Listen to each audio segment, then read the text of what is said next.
Here my opponent tries to escape head control by turning his body, pulling his head back, and shrugging his shoulder into my elbow. Instead of trying to maintain my grip, I cup my hand under his chin and extend my hands into his face.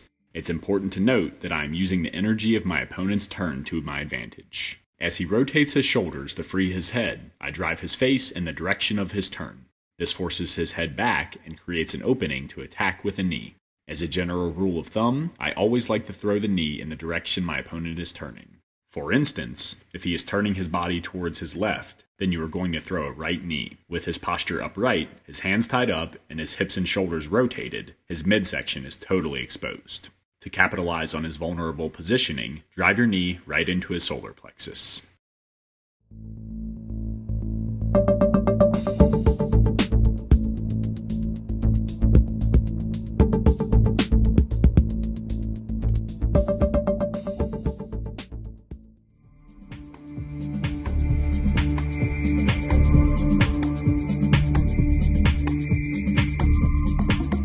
In order to escape head control, my opponent first has to create distance between our bodies.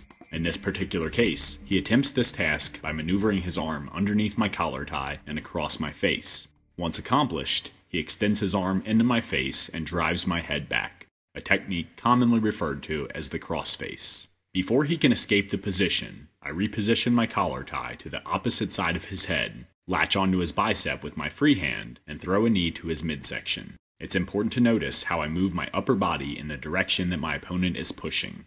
Remember, you always want to take the path of least resistance. If your opponent has his left hand positioned to the left side of your face and is driving your head towards your right, then you are going to move your left hand to the left side of his head while tilting your body towards your right side, in the same direction he is pushing. As you lean your body to the side, pull his head down using your reverse collar tie and throw a knee to his abdomen. When executing this step, it's also important that you control your opponent's CROSSFACE arm by latching onto his biceps. This will prevent him from dropping his guard and using his arm to block the knee.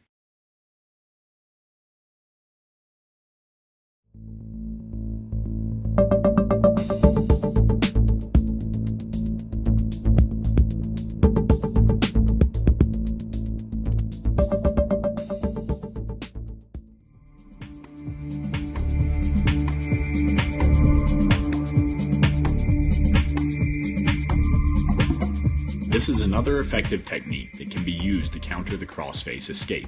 As you already know, your opponent's goal is to create separation between your bodies so that he can escape his head.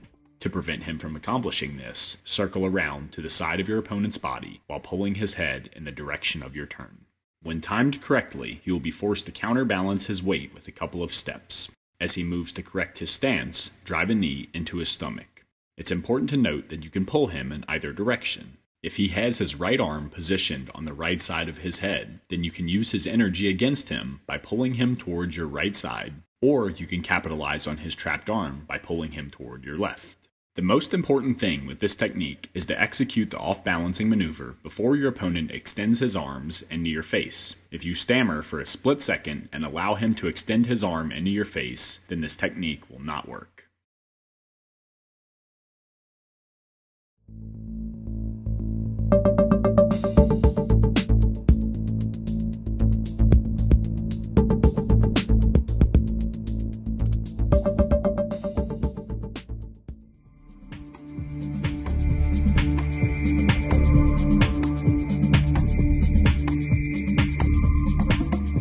To prevent you from landing with hard knee strikes, a lot of guys will place their hands on your hips and straighten their arms. With their arms extended, it is difficult to thrust your hips forward and close the distance to land with a knee. When faced with this scenario, release your grip on your opponent's head, slide one arm to the inside of your opponent's arm, and then swing your arm to the ceiling while circling around to his back. Circling around to your opponent's back as you elevate your arm is mandatory. If you lag, or separate the step into two movements, then your opponent will wrap his arm over your underhook arm and cinch down with his overhook to neutralize your counter. Once you circle around to his back, you can immediately get your offense going with an attack.